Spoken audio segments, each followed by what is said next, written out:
কত সুন্দর দেখেছেন টমেটোগুলো।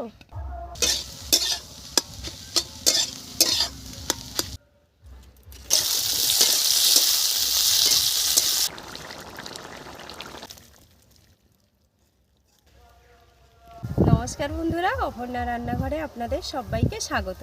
তো বন্ধুরা, আজকে চলে এসেছি দেশি ডিম নিয়ে। দেখুন, এটা আমার দুদিনের ডিম। তো কালকেকার ডিম, আজকেকার ডিম, আজকের এখনও ডিম পাবো, অল্প তুলে নিয়ে এসেছি, এখনও ডিম পারবে। যা ডিম হয়েছে আমি নিয়ে চলে এসেছি। তো এখান থেকে আজকের কিছুটা ডিম নেব আমি, নিয়ে আজকের কাঁচা টমেটো দিয়ে ডিম রান্না করব। রেসিপিটা খুবই সিম্পল আর খেতেও খুব সুন্দর। তো আশা করি ভিডিওটা আপনাদের খুব ভালো লাগবে, আপনারা দেখতে থাকুন, সঙ্গে থাকুন। আর রেসিপিটা খুবই সাদামাটা।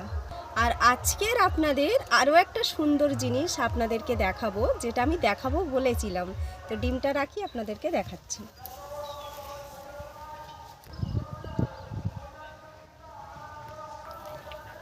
কি সুন্দর হয়েছে টমেটোগুলো, গাছে একদম পেকে ঝুলছে।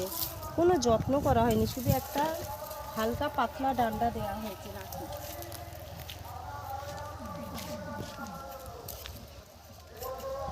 তো আমি আপনাদেরকে বলেছিলাম ব্রোকলির মাথায় থেকে কেটে নিলে নাকি অনেক ফড়কি ছেড়ে ব্রোকলি হয়। তো আমি সেই যা কেটেছিলাম গাছটা, এখনও এক বিন্দু জল দিইনি গাছের গোড়ায়। তো ওই অমনিই পড়েছিল। তো তাতে করে দেখুন বন্ধুরা, কত সুন্দর ব্রোকলি হয়েছে। আমি ভাবছি যে যদি আমি জল দিতাম তাহলে আরও কত সুন্দর হতো ব্রোকলি।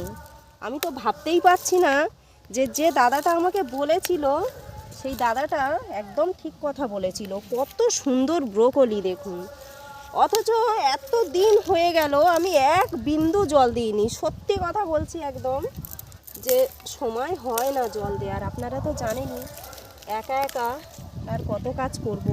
একদম শুকিয়ে আছে, মানে একদম পুরো ধুলো হয়ে গেছে মাটি। এই দেখুন কাটা হয়েছে, হ্যাঁ, সব গাছে ব্রোকলি এসছে। মানে মাটি একদম পুরো এই যে ওপরে ধুলো হয়ে আছে অনেক ভেতর পর্যন্ত। তো আমি ভাবতে পারিনি যে এত সুন্দর ব্রোকলি পাবো। তাহলে যদি আমরা এই গাছটাকে জল দিতাম নিয়ম মতো, তাহলে ভাবুন তো এই ব্রোকলি এক একটা ঝাড় থেকে বোধহয় এতগুলো করে হতো, আরো বেশি হয়ে যেত। তাহলে কত মুখ বেরিয়েছে, অন্তত না হলে 6টা 8টা মুখ বেরিয়েছে। তো যে দাদাটা বলেছিল একদম বাজে কথা বলেনি, খুব ভালো কথাই বলেছিল। তো যাই পর, আর বাগানে এত সবজি কি করব, এমনি পড়ে আছে, কেটে নিয়েছি, তাতেই এতগুলো হয়ে গেছে। আর এদিকে প্রত্যেকটা গাছে হয়েছে, প্রত্যেকটা কম গাছে, বেশি প্রত্যেকটা গাছে আছে হ্যাঁ। এখানে। তো বিনা যত্নে তো দেখুন এই মাথা কেটে নিতে এত সুন্দর সুন্দর ব্রোকলি হয়েছে।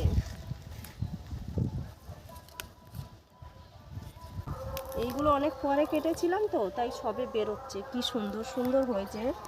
যদি এগুলোকে এখন ভাবছি একটু যদি জল দিয়ে যত্ন করতাম, আবার জল কত দিলে এখন পেতাম। হবে এগুলো। অনেক পাওয়া যেত ব্রোকলি।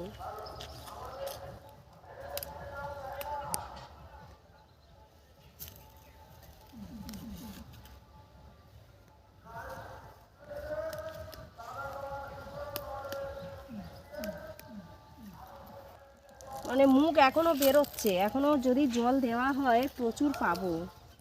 অনেক মুখ বেরোচ্ছে ব্রোকলি গাছে, ছোট ছোট ভরে যাচ্ছে।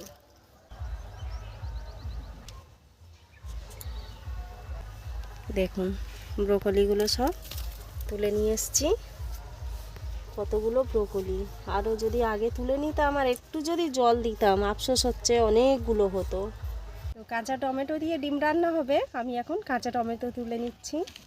তো দেখুন কাঁচা টমেটো, গাছে তো অনেক হয়ে আছে কাঁচা টমেটো।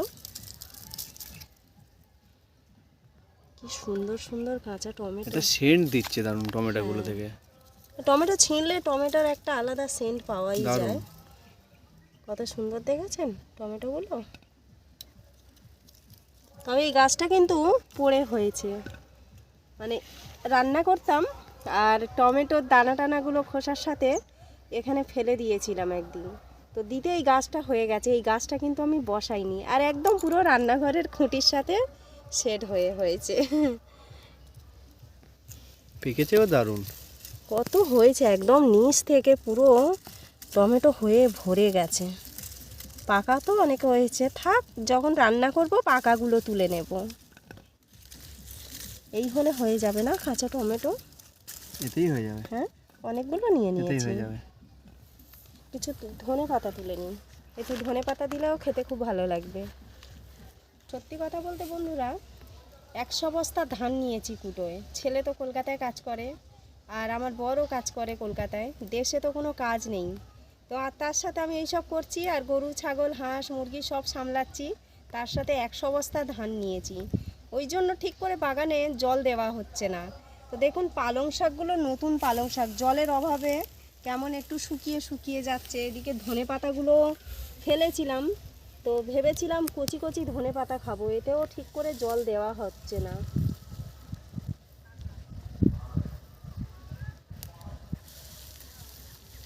এখন এই ধনে পাতাগুলো একটু যত্ন করলে কত ধনে পাতা খাওয়া যাবে।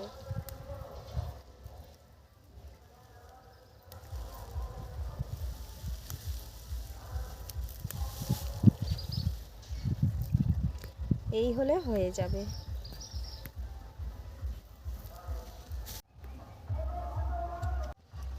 ডিমগুলো দেখুন, দেশি ডিম, কত সুন্দর সব ডিমগুলো, বিভিন্ন কালারের, কোনোটা একটু বেশি ডিপ, কোনোটা এই কালারটা একটু আলাদা, এই কালারটা একটু আলাদা, আবার এইগুলো আলাদা, আবার এইগুলো সাদা, কত রকমের কালার সব।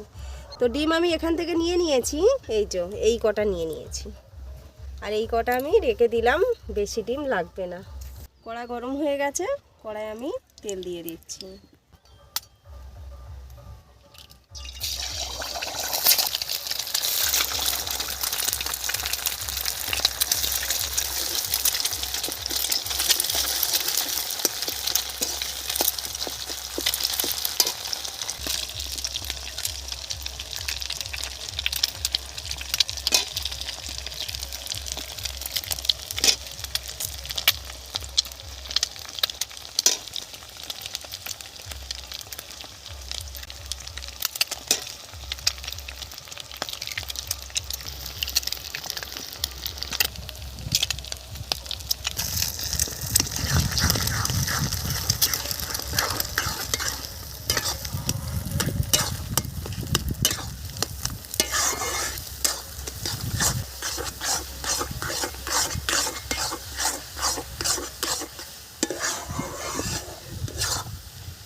এখন আমি অল্প করে নুন ছোড়া দিয়ে দেব, এই যে নুন ওপর থেকে ছোড়া দিয়ে দিলাম, স্বাদ মতো দিতে হবে। এটা ডিম ভুজিয়া বলে, এই রকম করে ভুজিয়া করে ভেজে নিতে হবে। কষ্ট করে বাড়িতে একটু হাঁস মুরগি পুষলে, মানে যদি পোষার মতো জায়গা থাকে, তাহলে আর বাজার থেকে কিনে খেতে লাগে না। আর সবথেকে বড় কথা, আমাদের যদি বাড়িতে 1 সপ্তাহ 10 দিন মুরগি হাঁস ডিম নাও পারে, তবুও আমরা যাই না কিন্তু বাজারে, মানে দোকানে যাই না পোলট্রির ডিম আনার জন্য।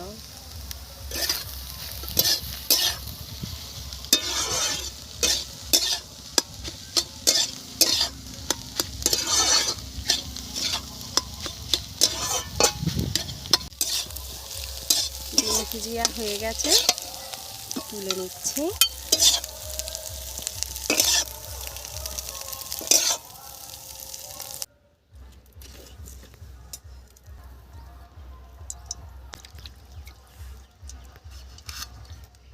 দারুণ টমেটোগুলো, এখন টাইট। হ্যাঁ, একদম টাইট। কেটে একেবারে তেলে দিয়ে দিচ্ছি।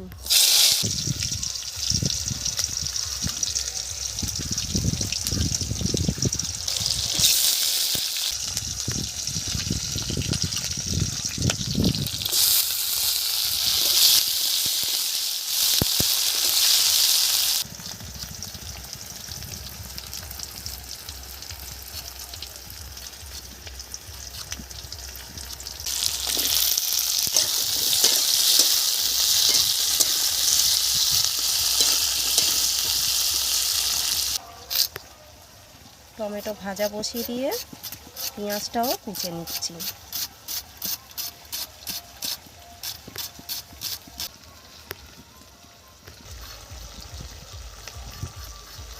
আস্তে আস্তে নতুন থেকে আলুটা পুরনো হচ্ছে, গায়ের ছালটা শক্ত হয়ে গেছে। তো নতুন আলু সত্যি কথা বলতে আমার একদম পছন্দ নয়, কেমন আঠা আঠা মতো, খেতে আমার একদম ভালো লাগে না।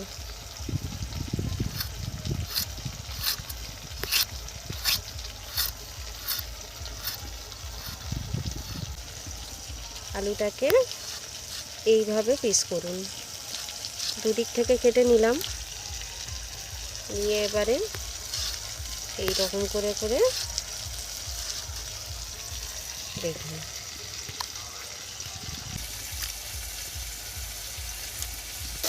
দেখুন খুব সুন্দর করে ভেজে নিয়েছি, নিশ্চয়ই বুঝতে পারছেন। তো এখন এই ভাজা টমেটো তুলে নেব, ভাজা টমেটোগুলো তুলে নেব।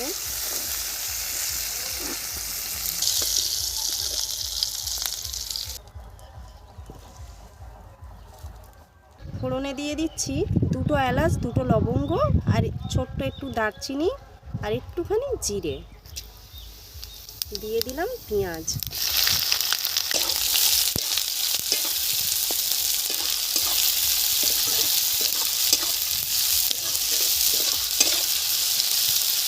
পেঁয়াজটা দেখুন মোটামুটি ভালোই ভাজা হয়ে গেছে, 70% ভাজা হয়ে গেছে। এখন আমি আলুগুলো তুলে দেব।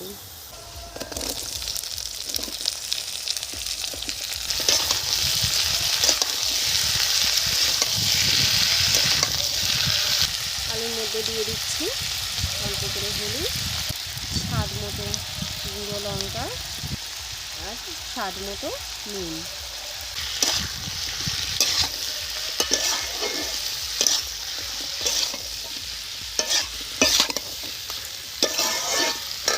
যদি খুব ঝটপট রান্না করতে হয় তো এইভাবেই রান্না করতে হবে, আর এই রকম সাদা মাটা রান্না।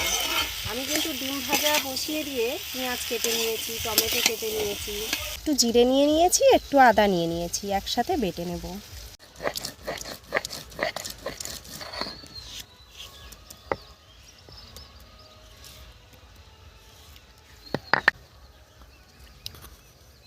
মশলা বেটে নিয়েছি। এই মশলাটা কিন্তু এই জিরে আদা বাটা বেশিক্ষণ কষবো না, মাত্র 2 মিনিট কষবো, তার জন্য এখন দিয়ে দিচ্ছি।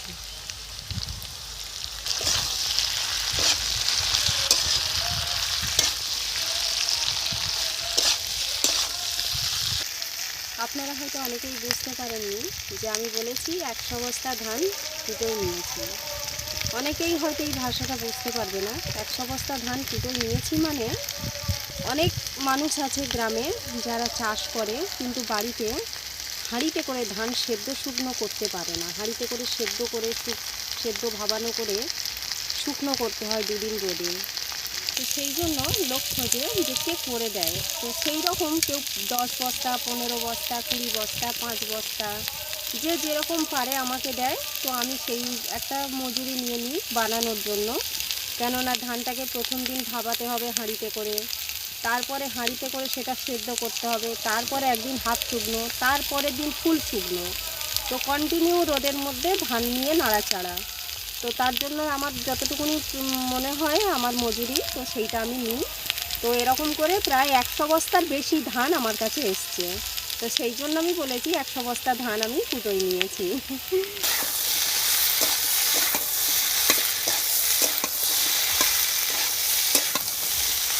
আশা করি হয়তো আমার বন্ধুরা বুঝতে পারবে যে আমি কী বলতে চেয়েছিলাম। তো যাই করে আমার তরকারি হয়ে গেছে, এখন জল ঢেলে দেবো।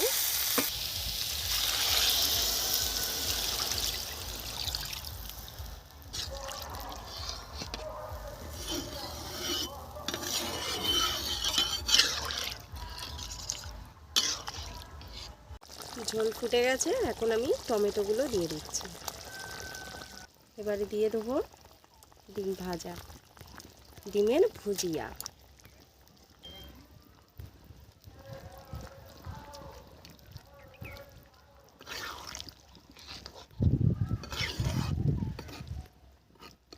ধিমি আছে এইভাবে ফুটতে থাকবে, ফুটে ফুটে আর একটু ঝোলটা কমবে।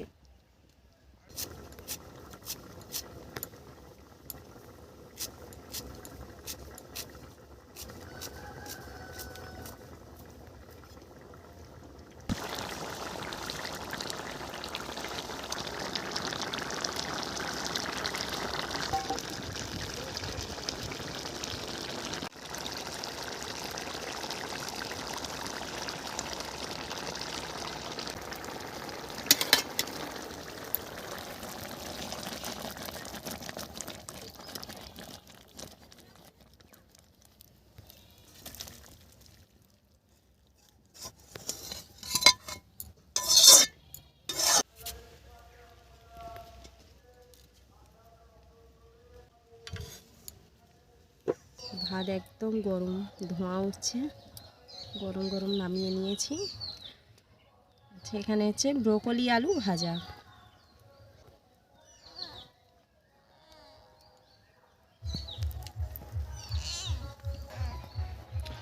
ভালো লেগেছে খেতে, ভালো লেগেছে খেতে।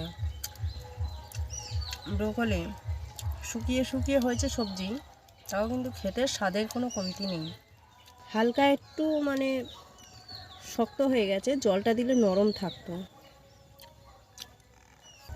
1.5 মাসের ওপরে প্রথম ব্রোকলির মাথাটা কেটে নিয়ে ওইভাবে পড়ে আছে, তো 1.5 মাসের ওপরে হয়ে গেছে। তারপরে আবার এই ফুলকি থেকে ব্রোকলি হলো, আবারই খাওয়া হচ্ছে।